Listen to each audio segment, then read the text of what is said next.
What's up guys?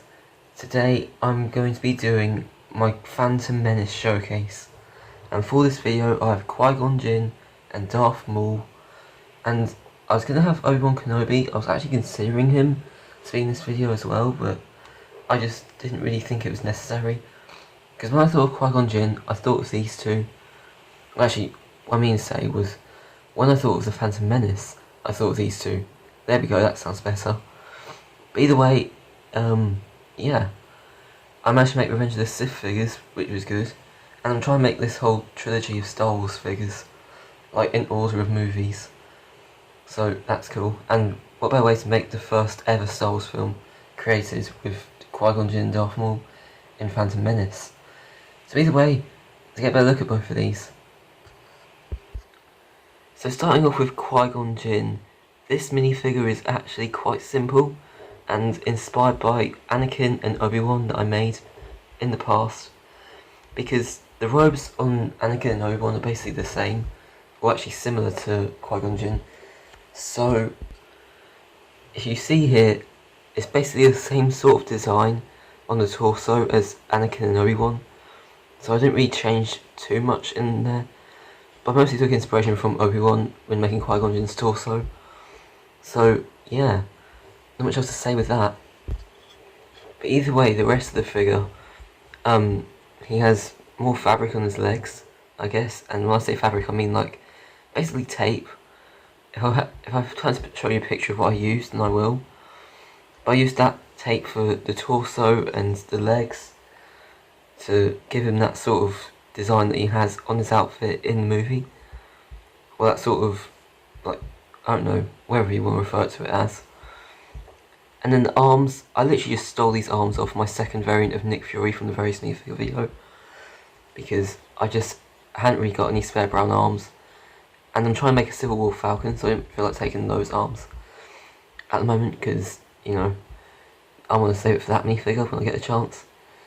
And so I just gave Qui-Gon Jinn the second version of Nick Fury's arms, and yeah, hopefully you know what I'm talking about by that, by the way. And then the head was carried over from Lego, from their Qui-Gon Jinn, along with the hairpiece, because it works to Liam Neeson's likeness, and I definitely am happy with that, and like how it looks. And this is my first ever Qui-Gon Jinn head and hair, so here's the second face as well, in case you haven't seen it. The one where I think he dies in this movie, but I don't know, I have to watch it again, if I haven't already. So there's the second face, just showing you that there. And then the coat uses that same technique as various minifigures that I've made using this design. So, not much else to see there. And then the lightsaber is just literally a hilt with a green, like, you know, blaze going in it. And so there was a design that I came very close to using, but I don't have that with me right now. So I'm going to quickly see if I can find that. Turns out I can't actually find it anywhere, but it was basically a red spring-loaded shoe chopped up just to be stuffed into this hilt, and I painted it in my own green colour, but that looked really terrible, so I don't think it's worth using, and that's why I luckily found this last minute, this blade. So either way, I'm glad with how Qui-Gon Jinn turned out, and he's definitely one of my favourite Star Wars characters, especially because he's been played by Liam Neeson. I mean, that name is quite popular in the community or something. Whatever, you don't want to hear that. Oh, by the way, the base of the legs were official Qui-Gon Jinn legs, if you can see that there. I used them as a base just to put that fabric, or again, sellotape I think it was, whatever it was you saw in the photo. I used that, and that went over the official legs. But either way, let's look at Darth Maul. Compared to last year's Darth Maul that I made, that was quite terrible, to be honest. I mean, I do have some of the parts from it intact still, but I don't want to show it because that's how bad it is. I just basically used most of these same pieces, but I used the same headpiece, a really bad painted face, and then everything else was just very, very simplistic. But this time I actually painted some of that design that he has on the top of his head in every iteration of Darth Maul. So I painted like the yellow spikes coming off the top of the head on the separate headpiece, which is loosely attached for some reason. And then the head was an official Darth Maul head with a repainted mouth because he has a weird smile. And then the torso is made out of the same stuff as on Qui-Gon Jinn's torso, made out of that same tape stuff. And so is the legs, when you see what's coming down there. And then there's this belt that's hidden on the lower torso, like the very bottom of the torso. There's something there that hopefully I can edit to show you. So I kind of added like some different style of sellotape to make it look quite accurate. Sorry, I'm losing my voice, kind of, because I'm speaking for so long.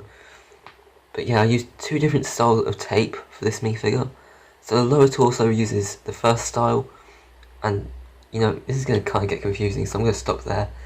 We're talking about that. But there's not really much to see on the back, because, you know, I don't really look at a reference on the back, as there's nothing to see. At least with my eyes, I can't really see anything with that. But yeah, and then his lightsaber is literally just the one from the sets that he was in. It's just a double-bladed lightsaber that you'd expect him to have. I just gave him that, and that's it for Darth Maul, really. Not much else to say. Alright guys, that is it for the Phantom Menace showcase featuring Qui-Gon Jinn and Darth Maul. Thanks for watching this whole video if you made it this far. And if you did make it this far, then make sure you hit a like, because that obviously means you want to spend time hearing me talk about these figures. And you must have enjoyed it if you made it this far in the video. But either way, my upcoming projects that I have is going to be my updated Infinity War Thanos, because I really don't like the one I made last year. So I'm going to be doing a new version of that, hopefully, to make it by the end of this month, and showcase it by that point. And then I have Count Dooku and a ton of other figures planned, like for next month. But next month's going to go pretty slowly for my channel. I'm not really going to be posting as much next month, as I have school starting up again, and so I don't know if I'll be as active next month, but I'll be able to try and kick out like a few videos for you guys. Otherwise I'm not sure, so we shall see how next month goes. But I've got like quite a lot on my plate, such as exams and stuff, so I might not be able to post as much, but we'll see how that goes. It's all next month though, but if you're excited for my upcoming Infinity War Thanos that I'm remaking, then make sure you subscribe, because, you know, if you like my channel that much, you must clearly want to see these figures, and a lot more. So anyway, I'll see you guys in the next video. Don't know when it'll be, but we'll find out. So peace. What's happening, guys? Hell no, that was bad.